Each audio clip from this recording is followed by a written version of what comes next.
when I was a callow youth, college age, I did quite a few things that, you know, if my kids were to do them when they were in college, I'd probably have a moment or two of spiritual panic.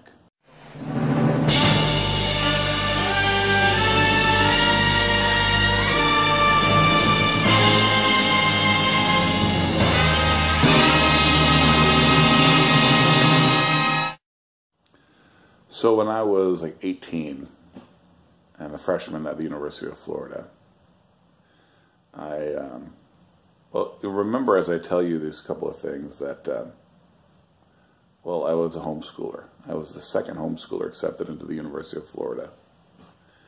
And you know, a lot of what I want to say in this video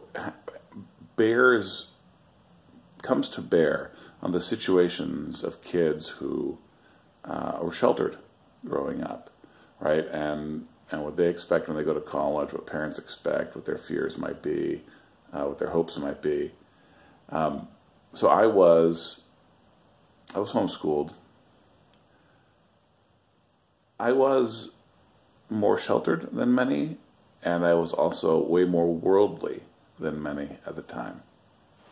And a lot of things go into that. All the traveling I did, all the reading I had done, the work I had done, really more than anything, the reading.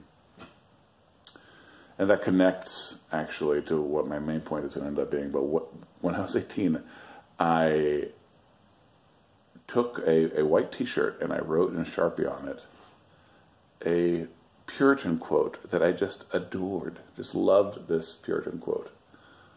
I forget where it comes from exactly, but all the world's queer, save me and thee, and sometimes I think thee is a little queer. Now, as I said, a mixture of worldly and innocent. No thought about what the, you know, of course, you know, these days things are way more out there. But even back then, the word queer was very strongly associated with homosexuality. Totally oblivious to that, really. For me, it was an expression of poetic oddness. Some girls at the Baptist Student Union bought me a t-shirt. I don't remember what it said. It was skin tight. And the writing in it was in cursive, and it was in rainbow. It was airbrushed, and it was rainbow paint. I looked so fabulous in that t-shirt. I never went to class, ever. I got a job at the hipster bar. It was the 90s, so, you know, it was actually the only bohemian / punk / cool place to be, and I got a job there, and I would hang out there all the time. And rather than go to class, I preferred to go there and write poetry. So, you know, I was out at all hours. I wasn't a good student. I was doing queer things. And yet, my parents didn't worry about my salvation. They might have worried about my academics and about the sin patterns I was showing there. I'm not saying these things are innocent of any moral value, but they were innocent of rebellion against my worldview. That's awful. That's the kind of thing that makes people hate the word worldview. But I wasn't questioning my universe, right? I wasn't questioning my creator. I wasn't questioning the story that I belonged to, and that I belonged to Jesus. For me, that was always as firm as the firmest rock, and that has continued to be. No matter how deep in sin I get, that hasn't been something that's been a challenge for me, and Lord willing, won't ever be, because people do have crises of faith. And Lord spare me. Now, sin is a whole other issue. But the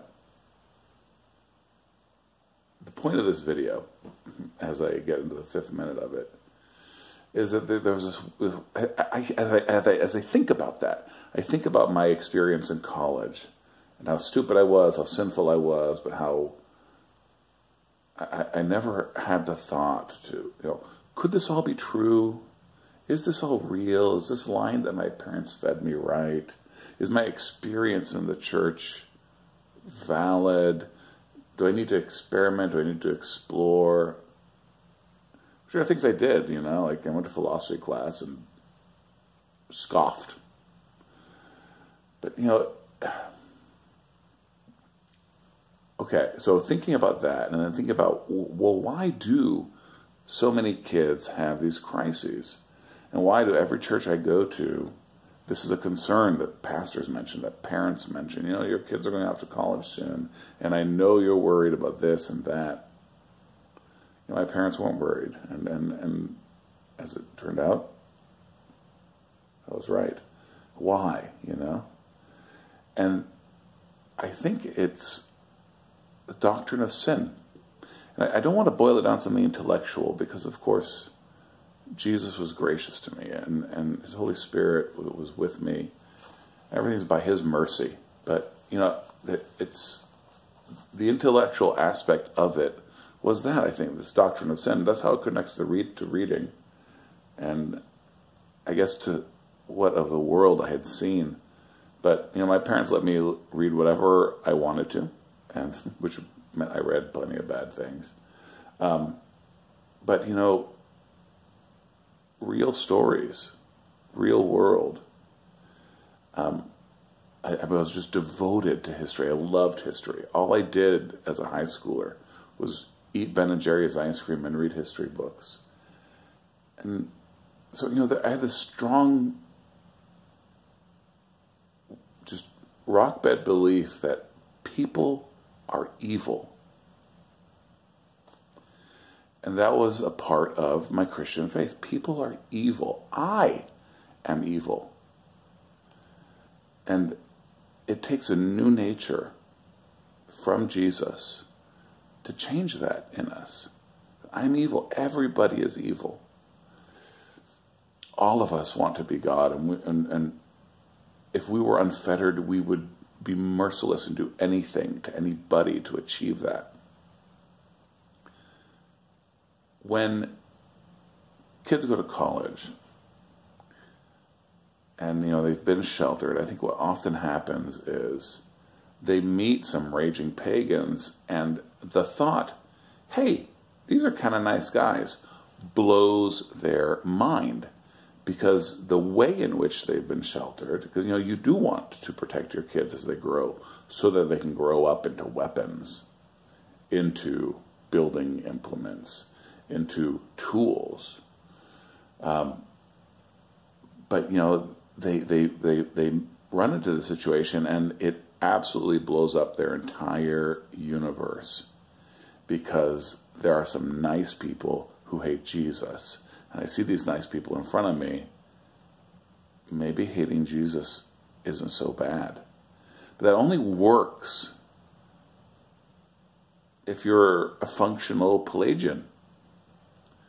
And so I guess this whole video is for two things. First is to express out loud this thought that I've been kind of digesting a little bit. That I think that's the key issue when sending college kids off. So I was kind of voicing that. And then the second purpose would be to urge you as a parent, and we're going to try to do this, and Lord bless our works, to inculcate that into our kids, right? To combine the grace of the gospel and the annunciation of the arrival of the kingdom of Jesus right here, right now, and we're bringing it. And that joy and that grace with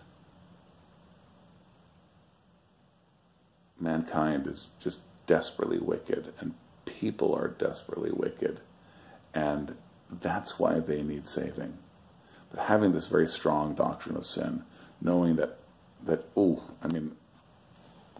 I could cite phrase after phrase. I feel myself about to get King James poetic, so I'm going to stop and just leave it there. Let's make sure our kids, as much as it's in our hands, really get that, so that when they go out into the world, they know what gospel they're bringing. They're truly bringing a gospel of salvation to those who are dead, a gospel of light to those who are in darkness.